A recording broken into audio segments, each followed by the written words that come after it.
Humanity has always been terrified of aging.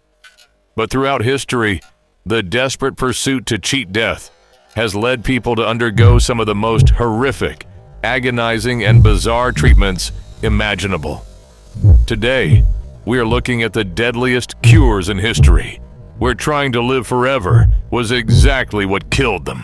Qin Shi Huang was the first emperor to unify China in 221 BCE. Despite building the early Great Wall, his greatest fear was death. He even banned the word from being spoken in his presence. He sent thousands of young people across the sea to find a mythical tree of deathlessness, but none ever returned. Desperate, he turned to his court alchemists, who fed him daily pills made of cinnabar, a bright red mineral containing mercury. They believed that because mercury could shift between solid and liquid, it held the power to reverse death. Instead, it made the emperor paranoid and violent. He died at just 49 years old, almost certainly killed by the very mercury pills he swallowed to stay alive. In 1927, wealthy Yale graduate and amateur golf champion Eben Byers injured his arm. His doctor recommended Radithor, a medicine consisting of distilled water dissolved with a radioactive substance, radium. Byers felt so revitalized that he drank 3 bottles a day for nearly 3 years, consuming an estimated 1,400 bottles. He even gave it to his racehorses. The radium was silently building up in his bones, eating through them from the inside.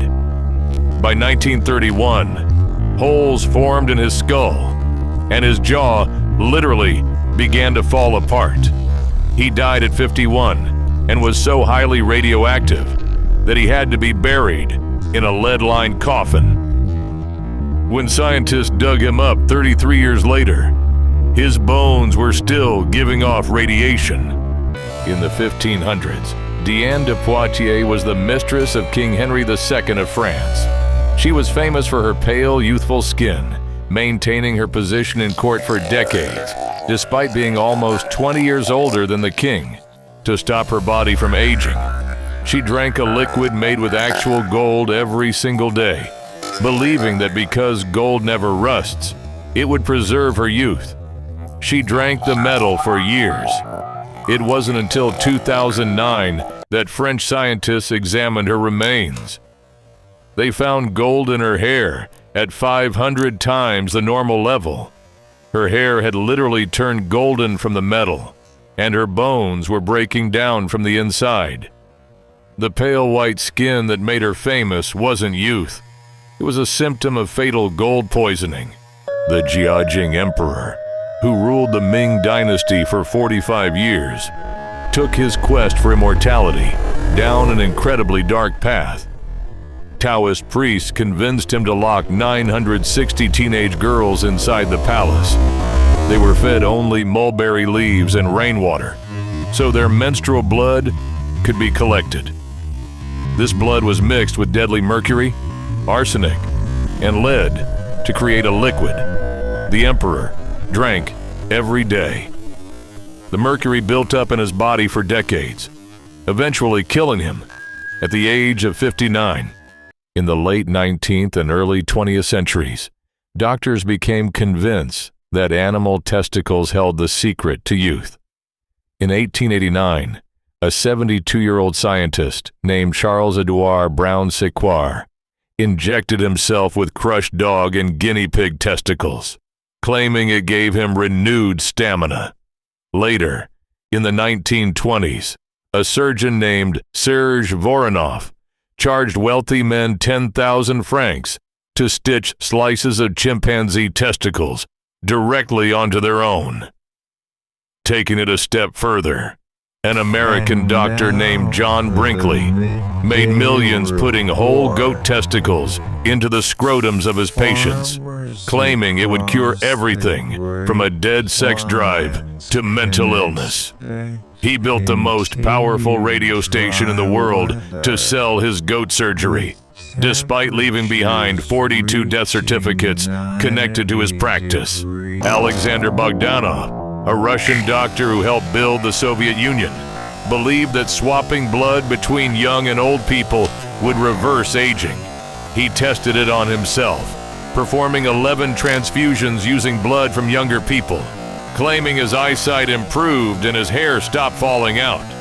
But in April 1928, during his 12th transfusion, he swapped blood with a 21-year-old student who unknowingly had malaria and tuberculosis. The student received Bogdanov's healthy blood and lived into the 1980s. Bogdanov, however, died just 2 weeks later, meticulously recording his own failing vital signs until the very end.